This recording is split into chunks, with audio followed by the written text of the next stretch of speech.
السلام علیکم ورحمۃ اللہ وبرکاتہ۔ الحمد للہ نحمده ونستعینه ونستغفره ونؤمن به ونتوکل علیہ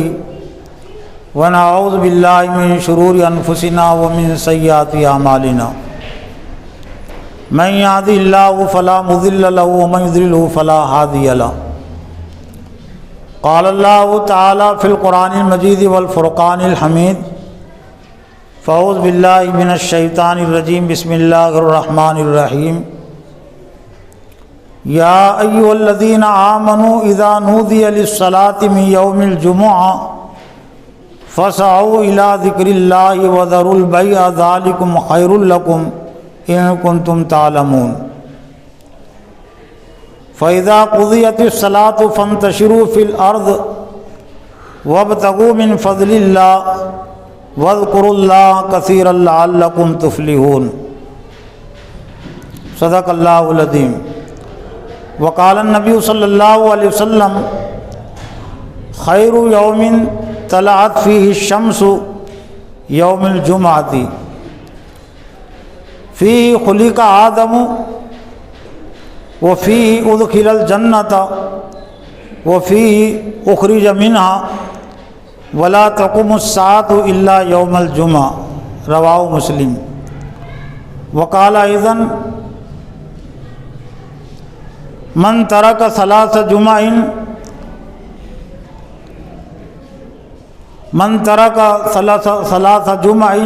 طبع اللہ علی قلبہ، رواہ ابو داود و ترمذی۔ معزز و محترم دینی بھائیو، بزرگوں، نوجوانوں، آج کے اس جمعہ کے خطبے میں جمعہ ہی کے عنوان سے، جمعہ ہی کے مقصد کے تحت قرآن و حدیث کی روشنی میں کچھ باتیں رکھنی ہیں۔ یقیناً جمعہ کی نماز ہم ہر ہفتہ ادا کرتے ہیں، جمعہ کا خطبہ بھی ہم ہر ہفتہ سنتے ہیں، لیکن تعلیم اور تربیت کے لحاظ سے اس بات کی بھی ضرورت ہے کہ ہم شعوری لحاظ سے، مقصدی لحاظ سے نماز جمعہ کی حقیقت، نماز جمعہ کے مقصد کو بھی سمجھے اور علمی اور فکری لحاظ سے اس سے وابستہ ہو، اور امت کو بھی اس سے وابستہ کرنے کی فکر اور کوشش کرے۔ قرآن مجید میں اللہ تعالیٰ نے ایک مستقل سورت سورہ جمعہ کے عنوان سے نازل کی ہے، سورۃ الجمعہ۔ اس سے ہم جمعہ کی اہمیت کو بھی بخوبی سمجھ سکتے ہیں۔ جمعہ کا لفظ یہ جمع سے بنا ہے، اور جمع میں اجتماعیت کا مفہوم اور تقاضا ہے، جمع ہونے کا مفہوم اور تقاضا، اور اسی سے اجتماع بنا ہے۔ تو گویا کہ یہ دین بھی یوم الجمعہ ہے، یعنی جمعہ کا دن، یعنی اہل ایمان کی اجتماعیت کا دن، جمع ہونے کا دن، یا مسلمانوں کو جمع کرنے کا دن۔ اور جمع کرنے کی جو بنیاد ہے وہ ہے دین، وہ ہے خطبہ جمعہ اور نماز جمعہ۔ تو اس دین کو بھی جمعہ کہتے ہیں، اور اس خطبے کو بھی خطبہ جمعہ کہتے ہیں، اور نماز کو بھی نماز جمعہ کہتے ہیں۔ تو بڑے افسوس کی بات ہوگی کہ امت مسلمہ ہفتے میں 5 مرتبہ تو جمعہ کے دن سے جڑے، خطبے کے دن سے بھی جڑے، اور نماز جمعہ سے بھی جڑے، لیکن جس مقصد کے لیے جمعہ فرض کیا گیا، جس مقصد کے لیے خطبہ جمعہ فرض ہے، نماز جمعہ واجب ہے، فرض ہے، وہ ہے دین پر جمع ہم ہوں، دین پر مجتمع ہوں۔ اور دین پر مجتمع ہونے کا مفہوم اور تقاضا یہ ہے کہ باطل سے ہم اپنا رشتہ اور تعلق توڑے۔ قرآن مجید میں اللہ تعالیٰ نے جس انداز سے نماز جمعہ کو حکم دیا ہے، اس سے ہم اس کی اہمیت کو بخوبی سمجھ سکتے ہیں۔ یا ایھا الذین آمنوا اذا نودی للصلاۃ من یوم الجمعۃ فاسعوا الی ذکر اللہ، اے ایمان والو جب جمعہ کے دن اذان ہو جائے تو اللہ کے ذکر کی طرف دوڑ پڑو۔ اس سے مراد بھاگتے ہوئے آنا نہیں ہے، اس سے مراد ہے جمعہ کا اہتمام اور مسجد کی طرف جانے کی کوشش،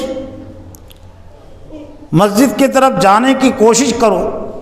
اذان کے ساتھ ہی۔ اور امام ابو حنیفہ رحمۃ اللہ علیہ نے اس اذان سے مراد یہ پہلی اذان کو لیا ہے جو آدھا گھنٹہ پہلے ہو چکی ہے، اگرچہ کچھ فقہاء کرام نے دوسری اذان کو بھی مراد لیا ہے جو خطبے سے پہلے دی جاتی ہے، عین خطبے کے قریب۔ لیکن نماز جمعہ کی طرف متوجہ کرنے کے لیے جو اذان دی جاتی ہے وہ بھی بیجا نہیں ہے، وہ بھی ایک ضرورت کے تحت شروع کی گئی کہ خطبے سے پہلے ہی مسلمان خطبے کو سننے کے لیے جمع ہو جائے اور آمادہ ہو جائے۔ لیکن یہ بھی افسوس کی بات ہے کہ آدھا گھنٹے کا وقت گزر جاتا ہے اور پھر مسجدوں میں خطبہ ہوتا ہے، لیکن اس کے باوجود لوگوں کی بہت کم تعداد مسجد میں حاضر ہوتی ہے، شریک ہوتی ہے۔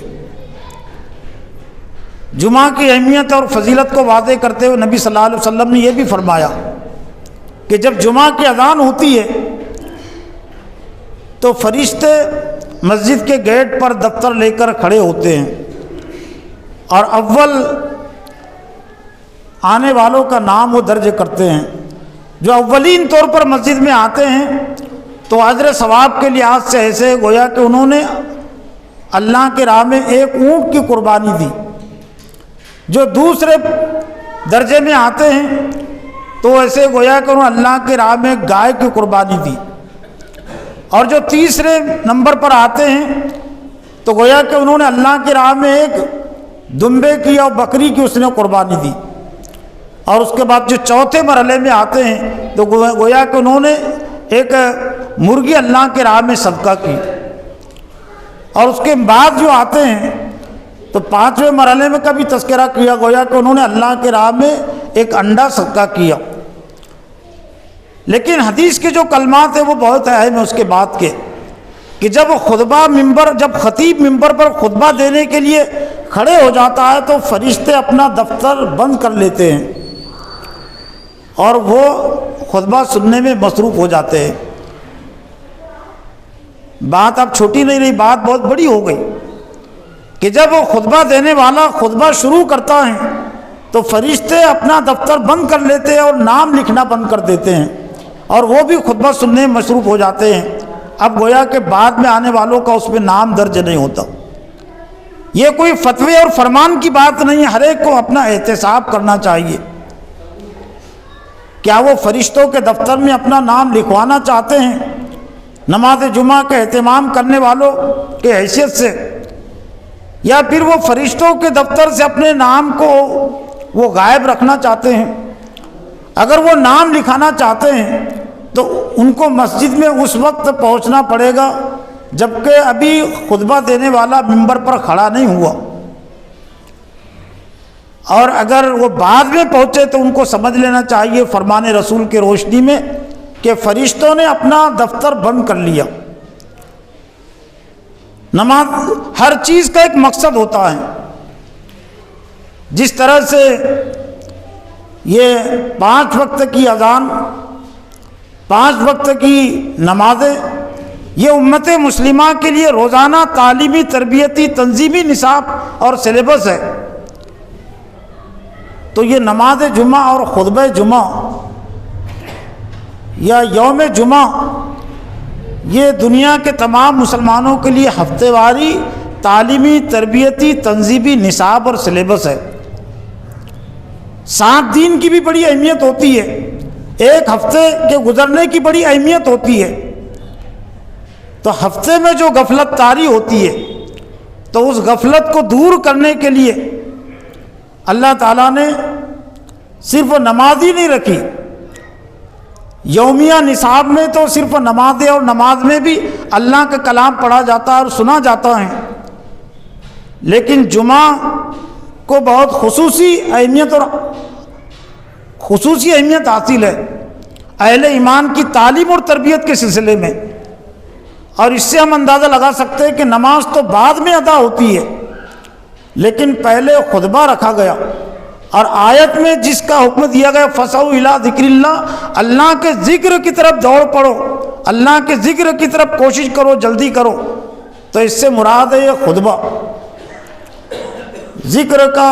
اور قرآن مجید کا، یا خطبے کا اور قرآن مجید کا آپس میں بہت گہرا تعلق ہے۔ حضرت صلی اللہ علیہ وسلم بھی عام طور سے خطبے میں قرآن کی آیتیں اور صورتیں پڑھ کر سناتے تھے،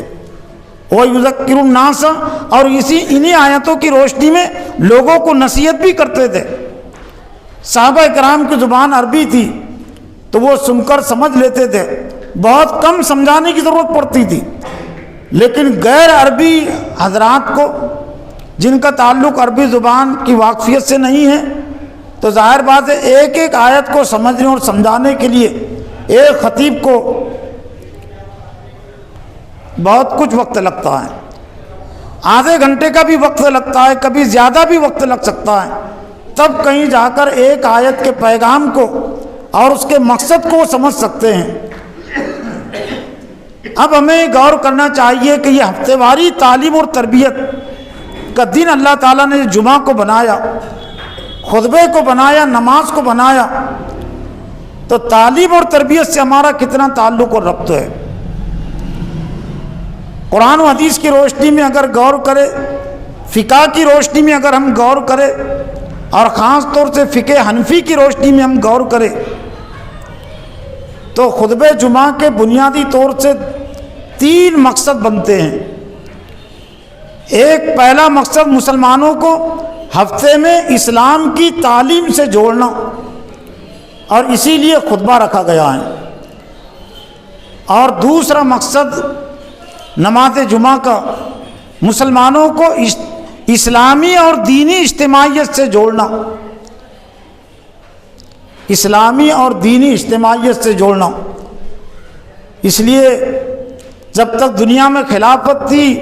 اور مسلمان سیاسی لحاظ سے غالب تھے، تو کوشش اس بات کی ہوتی تھی کہ شہر کے تمام مسلمان جامع مسجد میں نماز ادا کرے۔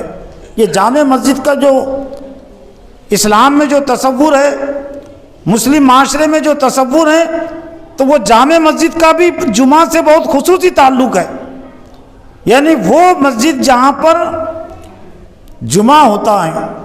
وہ مسجد جہاں پر مسلمان جمع ہوتے ہیں، جامع مسجد مسلمانوں کو جمع کرنے والی مسجد۔ تو جب تک دنیا میں مسلمان سیاسی لحاظ سے غالب تھے، دنیا میں خلافت تھی، اس کے اثرات تھے، تو اس بات کی کوشش ہوتی تھی ذمہ داروں کی طرف سے کہ شہر میں مسلمانوں کی جتنی آبادی ہے،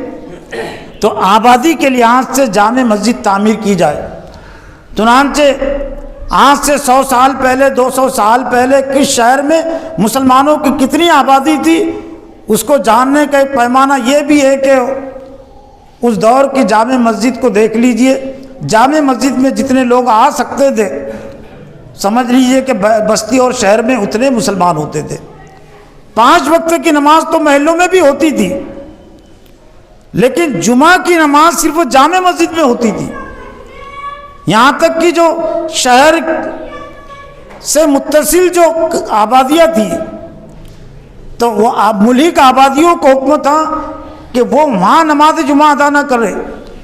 دیہات میں چھوٹی آبادی میں جمعہ کی نماز ادا نہ کرے، کیونکہ اس سے اجتماعیت کا مقصد فوت ہو جاتا تھا، اجتماعیت کے تقاضے پورے نہیں ہوتے تھے۔ اس لیے چھوٹی چھوٹی آبادی والوں کو حکم دیا گیا کہ وہ بڑے قصبے میں جمع ہو کر، بڑے شہر میں جمع ہو کر نماز جمعہ ادا کرے۔ اور اسی بنیاد پر وہ مسئلہ پایا جاتا ہے کہ کون سی آبادی میں جمعہ ہوتا ہے، کون سی آبادی میں جمعہ نہیں ہوتا۔ یعنی گویا کہ وہ آبادیاں جو قصبے کا درجہ رکھتی ہے، چھوٹے شہر کا درجہ رکھتی ہے، اور نماز جمعہ کا تیسرا مقصد ہے امت مسلمہ کو خلافت سے جوڑنا، اسلامی سیاسی فکر سے اسلام کی خلافت کی فکر سے جوڑنا۔ اگر خلافت قائم ہے تو نماز جمعہ کے ہفتے واری اجتماع کے ذریعے سے، خطبہ جمعہ کے ذریعے سے اسے استحکام پہنچانا، اسے مضبوطی عطا کرنا اور اسے کمزور نہیں ہونے دینا۔ اور اگر اسلامی خلافت قائم نہیں ہے تو خطبہ جمعہ اور نماز جمعہ کے ذریعے سے مسلمانوں میں اسلامی خلافت کا شعور پیدا کرنا، اس کا تصور پیدا کرنا۔ اس لیے خاص طور سے فقہ حنفی میں اور عام طور سے بر صغیر میں زیادہ تر مسلمان فقہ حنفی پر عمل کرنے والے، قرآن و حدیث کی روشنی میں امام ابو حنیفہ رحمۃ اللہ علیہ نے جو مسائل کا استنباط کیا قرآن و حدیث کی روشنی میں، تو زیادہ تر بر صغیر کے مسلمان، ہندوستان، پاکستان، بنگلہ دیش کے مسلمان فقہ حنفی پر عمل کرتے ہیں۔ تو فقہ حنفی کی جو کتاب ہے ہدایہ اولین، یہ فقہ حنفی کی بنیادی کتاب ہے، بہت مستند کتاب ہے۔ تو اس کے جمعہ کے باب میں صراحت اور وضاحت کے ساتھ یہ بات لکھی گئی، لا تصح الجمعۃ الا مصر جامع، کہ جمعہ صحیح نہیں ہے مگر مصر جامع میں۔ مصر جامع کہتے بڑے شہر کو، اور ایک اس کا مفہوم ترجمہ ہے کہ وہ شہر جس میں ضروریات زندگی کی تمام چیزیں ملتی ہوں، وہ قصبہ، وہ آبادی جس میں ضروریات زندگی کی تمام چیزیں ملتی ہوں، تو وہیں پر جمعہ جائز ہے۔ لا تصح الجمعۃ الا مصر جامع، اور پھر مصر جامع کی جو تشریح کی گئی، مصر جامع کہتے کس کو ہے؟ بڑی آبادی کہتے کس کو ہے؟ لہو امیر و قاضٍ والمصر الجامع الذی لہو امیر و قاضٍ ینفذ الاحکام و یقیم الحدود۔ مصر جامع سے مراد، بڑی آبادی سے مراد ایسا شہر ہے، ایسا قصبہ ہے کہ لہو امیر، جس کا کوئی ایک امیر ہے، اسلامی امیر، وہ قاضٍ، اور ایک اسلامی قاضی ہے، ینفذ الاحکام، اور وہاں پر وہ اللہ کے احکام کو نافذ کرتا ہے، نماز کے چھوڑنے والوں پر حد جاری کرتا ہے، سزا جاری کرتا ہے، چوری کرنے والوں پر سزا جاری کرتا ہے، شراب پینے والوں پر کوڑوں کی سزا جاری کرتا ہے، کسی پر زنا اور بدکاری کا الزام لگانے پر، بیجا الزام لگانے پر وہ کوڑوں کی سزا جاری کرتا ہے، اس کو کہتے ہیں اسلامی حدود۔ لہو امیر و قاضٍ ینفذ الاحکام، جو اللہ کے احکام کو نافذ کرتا ہے اس بستی میں اور اللہ کی حدود کو قائم کرتا ہے۔ ولا یجوز اقامتها الا للسلطان، اور اس کا قائم کرنا، جمعہ کا قائم کرنا، جمعہ کو شروع کرنا، یہ اسلامی اقتدار کے بغیر جائز نہیں ہے، اسلامی خلیفہ کے بغیر جائز نہیں ہے۔ سلطان کے الفاظ دراصل اسلامی اقتدار کے لیے استعمال ہوتے قرآن حدیث میں۔ حضور صلی اللہ علیہ وسلم کو جو ہجرت سے پہلے دعا سکھلائی تھی اللہ نے سورہ بنی اسرائیل میں، وہ ہے وَاجْعَلْ لِي مِن لَّدُنْكَ سُلْطَانًا نَصِيرًا۔ آپ یہ دعا کیجئے کہ اللہ تعالیٰ وَاجْعَلْ لِي مِن لَّدُنْكَ سُلْطَانًا نَصِيرًا، مجھے آپ اپنے طرف سے مددگار اقتدار عطا کر، سلطان نصیرہ، مددگار اقتدار، حکومت عطا کر، جو دین کو قائم کرنے کے سلسلے میں جو اقتدار میری مدد کرے، جو حکومت میری مدد کرے۔ اور مدینہ پہنچنے کے ساتھ ہی اللہ تعالیٰ نے ایک طرح سے یہ دعا آپ کی قبول کی، بلکہ مدینہ پہنچنے سے پہلے آپ کی دعا قبول ہو گئی تھی، اور مدینہ کے جو رہنے والے تھے اہل ایمان، وہ آپ کی سربراہی کے منتظر تھے، وہ آپ کی امارت کے منتظر تھے کہ آپ آئیں گے، آپ کو امیر بنا کر، آپ کو اپنا فرمانروا لیڈر بنا کر ہم ان کی سرپرستی میں زندگی گزاریں گے۔ تو وَاجْعَلْ لِي مِن لَّدُنْكَ سُلْطَانًا نَصِيرًا، یہ دعا قرآن مجید میں اللہ تعالیٰ نے ہجرت سے پہلے آپ کو تلقین کی تھی، سکھائی تھی۔ تو سلطان عام طور سے جو بادشاہ کو کہا جاتا ہے، یہ مجازی معنی میں کہا جاتا ہے، ورنہ بادشاہوں کے لیے عربی میں ملک کے الفاظ ہے، اور اس کی جمع ملوک، ملک الاملاک، لیکن بادشاہوں کا بادشاہ اور حقیقی بادشاہ ملک القدوس، اصل بادشاہ تو اللہ ہی ہے، اصل بادشاہ اللہ ہیں، لیکن یہ بادشاہوں کو جو سلاطین کہہ دیا جاتا ہے تو وہ ایک مجازی معنی میں، چونکہ ان کے پاس بھی طاقت اور قوت ہوتی ہے، اقتدار ہوتا ہے، تو اقتدار کو کہتے ہیں عربی میں سلطان النصیرہ۔ تو فقہ حنفی میں مستند طریقے سے اور بہت تاکید انداز میں بات لکھ دی گئی ہدایہ اولین میں، ولا یجوز اقامت الا للسلطان او لمن امرہ السلطان، کہ جمعہ کا قائم کرنا اسلامی خلافت اور اقتدار کے بغیر جائز نہیں ہے، یا خلیفہ کا نائب جس کو حکم دے، او لمن امرہ السلطان، یا اقتدار اسلامی خلافت جس کو قائم کرنے کا حکم دیں گی وہی جمعہ قائم کر سکتا ہے۔ اور عیدین کا مسئلہ بھی ایسا ہی ہے کہ جو جمعہ کی شرائط ہیں وہی عیدین کی شرائط ہے۔ اب جب دنیا سے خلافت کا خاتمہ ہوا اور جب مسلمانوں کی سربراہی تھی، سیاست پر مسلمان سیاسی لحاظ سے کمزور ہونے لگے، تو آج سے 200-250 سال پہلے شاہ ولی اللہ محدث رحمۃ اللہ علیہ کے زمانے میں اس پر غور و فکر ہوا کہ اب بر صغیر میں تو اب خلافت ایک طرح سے باقی نہیں رہی عملاً، تب یہ کیا کیا جائے؟ فقہ حنفی کے لحاظ سے تو جمعہ نہیں ہوتا، فقہ حنفی کے لیے جمعہ کے لیے خلافت شرط ہے، اس کے لیے تو امیر شرط ہے، اس کے لیے تو قاضی شرط ہے، ایسا شہر اس کے لیے ہونا ضروری ہے جہاں پر اسلامی حکومت قائم ہے، اسلامی احکام قائم ہے۔ اس لحاظ سے تو بہت سارے آج کے دور میں بھی مسلم ممالک میں جمعہ نہیں ہوتا۔ اس لحاظ سے فقہ حنفی کے لحاظ سے دیکھا جائے تو پاکستان کے اسلام آباد کی جامع مسجد میں بھی جمعہ نہیں ہو سکتا، ہندوستان کی دہلی کی جامع مسجد میں بھی جمعہ نہیں ہو سکتا فقہ حنفی کے لحاظ سے۔ تو بہت غور و فکر کے بعد پھر یہ بات طے ہوئی کہ اگر ہم نے فقہ حنفی پر ہی اصرار کیا اور جمعہ کو ہم نے قائم نہیں کیا، صرف وہ نمازیں رکھی، جہاں پر جمعہ نہیں ہوتا تو وہاں پر ظہر کی نماز ہے،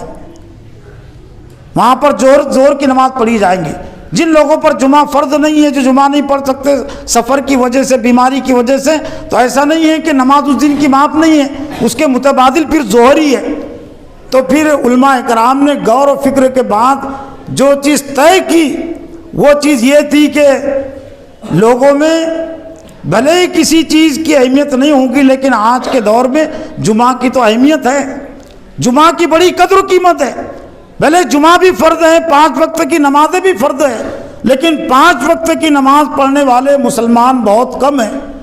بلکہ آج بھی اتنی ساری کوشش کے باوجود 10% کا تناسب آتا ہے بر صغیر میں، لیکن جمعہ کی نماز پڑھنے والے 90-95% مسلمان آج بھی ہے۔ ایسے زوال کے دور میں، بے دینی کے دور میں، غفلت کے دور میں 90-95% مسلمان جمعہ کا اہتمام کرتے ہیں۔ یہ اور بات ہے کہ جمعہ کا مقصد وہ پورا نہیں ہو رہا، اور اس میں کمزوری ایک طرح سے سب کی ہے، مسجد کے ذمہ داروں کی بھی کمزوری ہے، مسجد کے ائمہ کی بھی کمزوری ہے، اور حاضر شریک ہونے والوں کی بھی کمزوری ہے، 3 مقاصد کو حاصل کرنے کے سلسلے میں۔ تو پھر بات یہ طے ہوئی کہ جمعہ قائم کیا جائے، اگرچہ فقہ حنفی کے لحاظ سے نہیں ہوتا، خلافت نہیں ہے،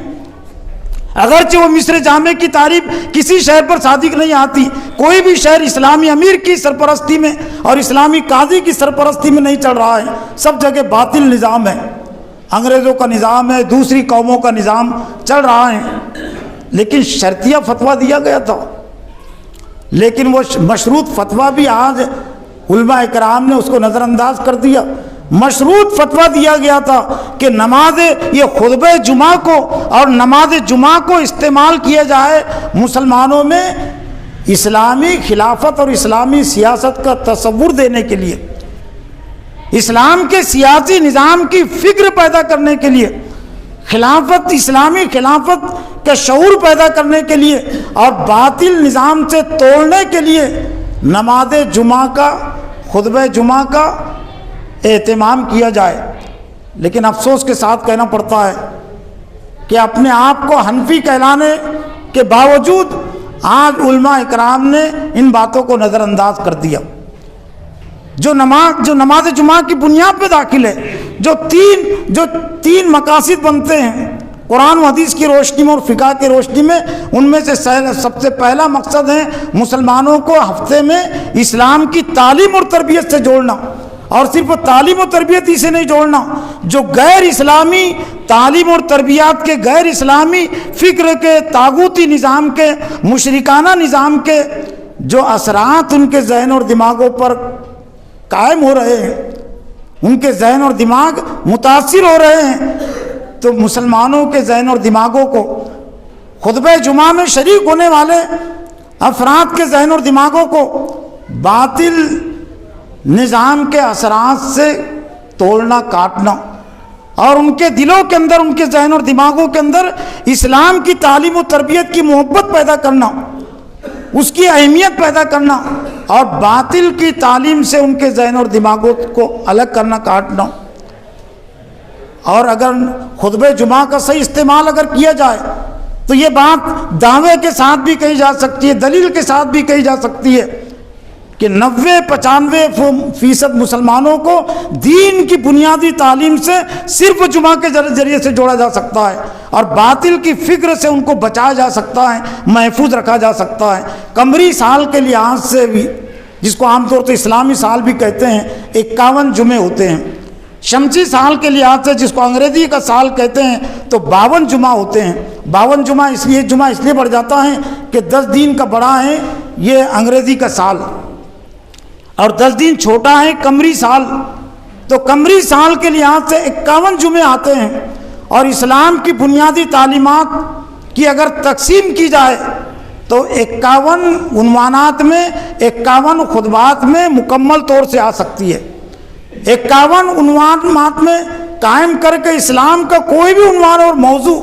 وہ چھوپ نہیں سکے گا۔ اب گویا کہ کوئی پابندی کے ساتھ اگر خطبہ جمعہ سن رہا ہے، نماز جمعہ میں شریک ہو رہا ہے، تو اسلام کے تمام موضوعات کا تذکرہ اور تعلیم ایک ہی سال میں ایک مرتبہ اس کے سامنے آ چکی۔ اور اگر کوئی 10 سال سے نماز جمعہ ادا کر رہا ہے تو 10 مرتبہ اسلام کے ہر موضوع کی تعلیم اس کے ذہن و دماغ میں آ گئی۔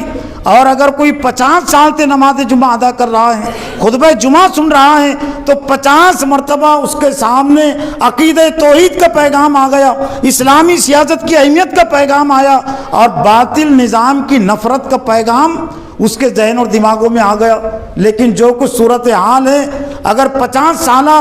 60 سالہ نماز جمعہ پڑھنے والوں کا تناسب نکالا جائے، اور اگر پوچھا جائے، اور کبھی کبھی بطور جائزے کہ میں کسی جگہ پر پوچھ بھی لیتا ہوں کہ کتنے سال سے آپ جمعہ پڑھ رہے ہیں، یہاں کی بات چھوڑیے، تو کوئی کہتا ہے 50 سال سے، تو میں یہی پوچھ لیتا ہوں کہ 50 سال میں کتنی مرتبہ تم نے طلاق کے عنوان پر تقریر سنی،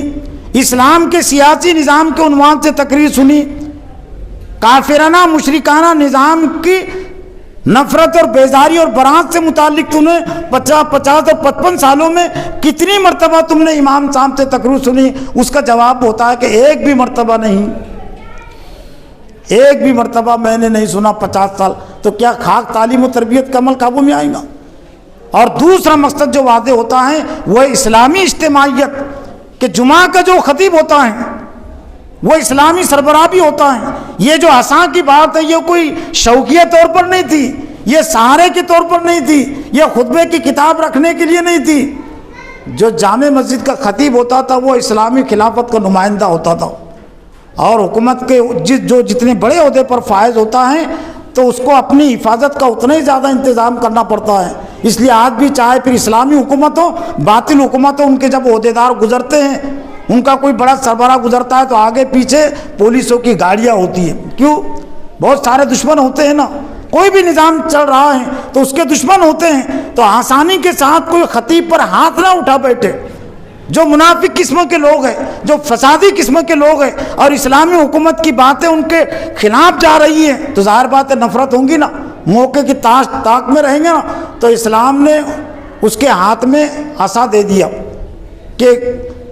آسانی کے ساتھ اس پر کوئی حملہ نہ کر سکے۔ اس لیے نبی صلی اللہ علیہ وسلم سے یہ بھی ثابت ہے، عصا لینا بھی ثابت ہے، لیکن جب سنگین حالات ہوتے، جنگ کے موقع کے حالات ہوتے تھے، تو تلوار لے کر خطبہ دینا بھی ثابت ہے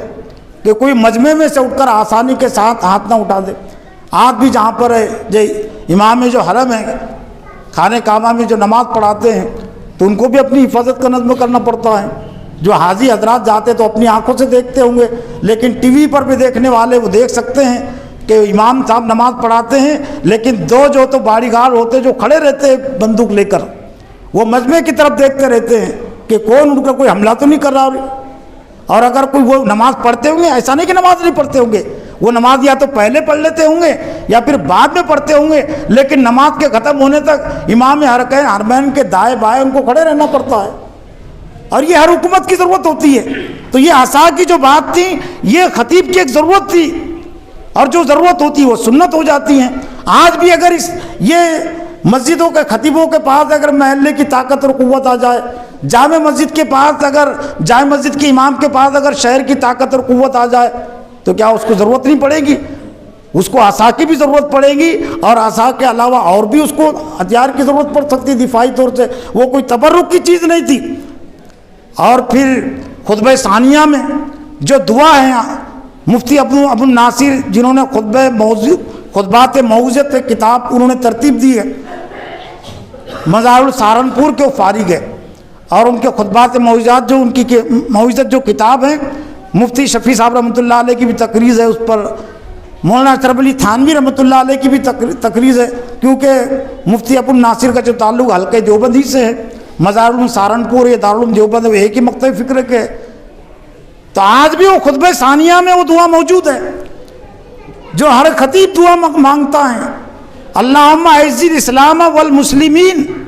بالامام العادل ذی القوۃ القاہرہ والسلطۃ الظاہرہ علی الکفرۃ الباغیہ۔ خالص اسلام کے سیاسی نظام کی دعا ہے، اللہم اعز الاسلام والمسلمین، اے اللہ تعالیٰ تو عزت عطا کر اسلام کو اور مسلمانوں کو، بالامام العادل، عادل فرما روا، عادل خلیفہ، عادل حکمراں کے ذریعے سے، ذی القوۃ القاہرہ، جو قوت قاہرہ اپنے پاس رکھے، غالب قوت اپنے پاس رکھے، والسلطۃ الظاہرہ، اور جس کا اقتدار عام بھی ہو، صرف وہ دلوں پر اس کی حکومت نہ ہو، بازاروں میں اس کی حکومت ہو، شہر میں اس کی حکومت ہو، اور چوتھی صفت اس کی جو بیان کی گئی، علی الکفرۃ الباغیہ، جو نظام کفر کا باغی ہو۔ یہ تو غنیمت ہے کہ آج کے دور کے یہ مسجد کمیٹی کے افراد اور متولی حضرات یہ دعا کے مفہوم مطلب کو نہیں جانتے، ورنہ اس پر بھی پابندی لگا دیں گے کہ کیا تم یہ سیاسی حکومت کی اور سیاسی نظام کی اور کفر کی بغاوت کی تم دعا کر رہے، اللہم اعز الاسلام والمسلمین، خالص اسلام کے سیاسی نظام کی دعا ہیں، اور کفر سے بغاوت کی دعا ہیں کہ اللہ تعالیٰ اسلام کو مسلمانوں کو عزت عطا کر، بالامام العادل ذی القوۃ القاہرہ۔ اور یہ صرف کسی جماعت اسلامی کے خطبے کی بات نہیں ہے، یہ خطبات موعظت جو ہندوستان میں بہت زیادہ پڑھی جاتی ہے، مسجدوں میں، حلقہ دیوبند میں پڑھی جاتی ہے، اس خطبہ ثانیہ میں دیکھ لیجیے دعا ہے۔ لیکن افسوس کے ساتھ کہنا پڑتا ہے کہ سال میں ایک مرتبہ بھی ایسا موقع نہیں آتا کہ کم از کم خطیب حضرات وہ دعا کا مفہوم مطلب شریک ہونے والوں کو بتائیں، خطبہ جمعہ کو سننے والوں کو بتائیں، نماز پڑھنے والوں کو بتائیں۔ اور یہ تیسرا جو ہے مقصد اسلامی خلافت کے شعور سے، اس کے تصور سے جوڑنا، صرف شعور سے نہیں، تاریخی لحاظ سے بھی جوڑنا۔ چنانچہ خطبہ ثانیہ میں حضرت محمد صلی اللہ علیہ وسلم کے لیے دعا ہے، حضرت عمر صدیق کے لیے دعا ہے، حضرت یہ 4 خلفائے راشدین کا تذکرہ ہی کیوں ہے؟ اور بھی تو صحابہ کرام ہے نا، لیکن خطبے کے ذریعے سے بتانا مقصود ہے، سنانا مقصود ہے کہ حضرت ابوبکر صدیق رضی اللہ تعالیٰ عنہ صرف نمازی نہیں تھے، صرف عابد اور زاہد ہی نہیں تھے، صرف وہ روزے دار ہی نہیں تھے، وہ خلیفہ بھی تھے، وہ حکومت کے سربراہ بھی تھے۔ تو کئی ذہن اور دماغوں سے یہ اسلامی خلافت تمہارے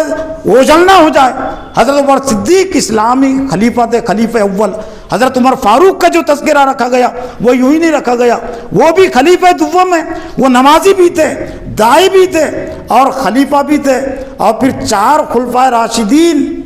کو خلافت کے لیے کتنی قربانیاں دینی پڑی، تو یہ 4 کا تذکرہ یوں ہی نہیں رکھا گیا۔ 4 میں سے 3 جو ہے تو شہادت کی موت سے دنیا سے گئے ہیں۔ 30 سالہ جو خلافت راشدہ کا دور ہے، یہ وزیر اعظم کی کوئی حیثیت اور کوئی اہمیت نہیں، کسی ملک کے صدر جمہوریہ کی کوئی حیثیت اور کوئی قدر و قیمت نہیں۔ تو ہم یوں کہہ سکتے ہیں کہ 30 سالہ دور خلافت میں دین کے لیے، خلافت کے لیے امت مسلمہ نے 3 خلیفہ کی شہادت کی قربانی دی ہے، اور فخر کے ساتھ دیے اور شکر کے ساتھ دیے۔ ایسا نہیں کہ اس پر کوئی ماتم کیا کہ یہ کہ ورنہ اگر حضرت عمر خلیفہ نہیں ہوتے، اگر صرف وہ نمازی ہوتے تو کائے کو نماز کی حالت میں ان کو نیزہ مارا جاتا۔ شہادت بھی کہاں ہوئی؟ مسجد نبوی کے مصلی پر فجر کی نماز کی امامت کرتے ہوئے، لیکن کس بنیاد پر؟ خلیفہ تھے نا، اسلامی اقتدار چلا رہے تھے نا، تو تب تو ڈرنا چاہیے تھا نا حضرت عثمان نے، قبول نہیں کرنا چاہیے تھا نا کہ میں نے وہی خلافت کی ذمہ داری اگر قبول کی تو میرا بھی حشر وہی ہوگا جو حضرت عمر کا ہوا کہ دوران نماز میں ان کو شہید کر دیا گیا۔ لیکن حضرت عثمان رضی اللہ تعالیٰ عنہ نے کوئی اندیشہ محسوس نہیں کیا، اور وہ بھی پھر شہید ہو گئے 12 سال کی خلافت کے بعد۔ بلوائیوں نے گھر کا گھیراؤ کر لیا اور وہ شہادت کی دولت سے گئے، تو حضرت علی نے تو ڈرنا چاہیے تھا نا، اس کے بعد تو اہل ایمان نے ڈرنا چاہیے تھا نا کہ یہ خلافت کو ہم کیوں قبول کریں، اس کے ساتھ تو سازشیں جڑی ہوئی ہے، اس کے ساتھ تو موت جڑی ہوئی ہے، شہادتیں جڑی ہوئی ہے۔ لیکن حضرت علی رضی اللہ تعالیٰ عنہ نے بھی فخر کے ساتھ، شکر کے ساتھ اس کو قبول کیا، اور وہ بھی شہید ہوئے، اور اس کے بعد ایک لمبی تاریخ ہے۔ تو یہ خطبہ ثانیہ میں جمعہ کے حوالے سے، خطبہ جمعہ کے حوالے سے، خطبہ ثانیہ کے حوالے سے ان کا تذکرہ یوں ہی نہیں رکھا گیا۔ 1400 سالہ پہلے کی خلافت کی تاریخ سے واقفیت کے لیے، اور موجودہ دور میں بھی تم اپنے اندر وہ صفت پیدا کرو جو دور اول کی صفت تھی۔ تو گویا کہ نماز جمعہ کے جو 3 مقصد ہے، مسلمانوں کو اسلام کی تعلیم اور تربیت سے جوڑنا، اور باطل کی تعلیم اور تربیت سے ان کو کاٹنا، اسلامی اجتماعیت سے جوڑنا دوسرا مقصد، لیکن صرف اسلامی اجتماعیت سے نہیں، باطل کی اجتماعیت سے کاٹنا، دور رکھنا، یہ نماز جمعہ کا دوسرا مقصد ہے۔ اور اسلامی خلافت کی فکر سے اس کے جوڑنا، اگر قائم نہیں ہے تو قائم کرنے کی جدوجہد سے جوڑنا، اور باطل جو خلافت ہے، حکومت اور سیاست کو کہتے ہیں خلافت، آج بھی دنیا میں باطل خلافتیں، باطل حکومتیں ہیں، تو باطل حکومتوں کے قیام کی جدوجہد سے مسلمانوں کو توڑنا، الگ کرنا، اور نماز جمعہ اور خطبہ جمعہ کے ذریعے سے اسلامی حکومت کے قیام کی جدوجہد، اقامت دین کی تحریک سے ان کو جوڑنا، ان کو وابستہ رکھنا۔ اور اسی کے لیے خطبہ بھی رکھا گیا، اسی کے لیے نماز رکھی گئی، اور اسی کے لیے خطبہ ثانیہ میں دعا رکھی گئی خلافت کے قیام کی، اللہم اعز الاسلام والمسلمین بالامام العادل ذی القوۃ القاہرہ والسلطۃ الظاہرہ علی الکفرۃ الباغیہ۔ تو محترم حضرات، ضرورت اس بات کی کہ اللہ تعالیٰ نے جو ہمیں اسلام کی دولت عطا کی، اور ہم ہر ہفتہ نماز جمعہ ادا کرتے ہیں، خطبہ جمعہ ہم سنتے ہیں، لیکن مقصد کو بھی ہم اپنے سامنے رکھیں، ذہن میں رکھیں، تاکہ ہم کو بھی نماز جمعہ کا فائدہ ملے، اور آئندہ آنے والی امت مسلمہ بھی اس فائدے سے فیضیاب ہو، اور وہ بھی نماز جمعہ اور خطبہ جمعہ کے مقصد سے واقف ہو۔ وآخر دعوانا الحمدللہ رب العالمین۔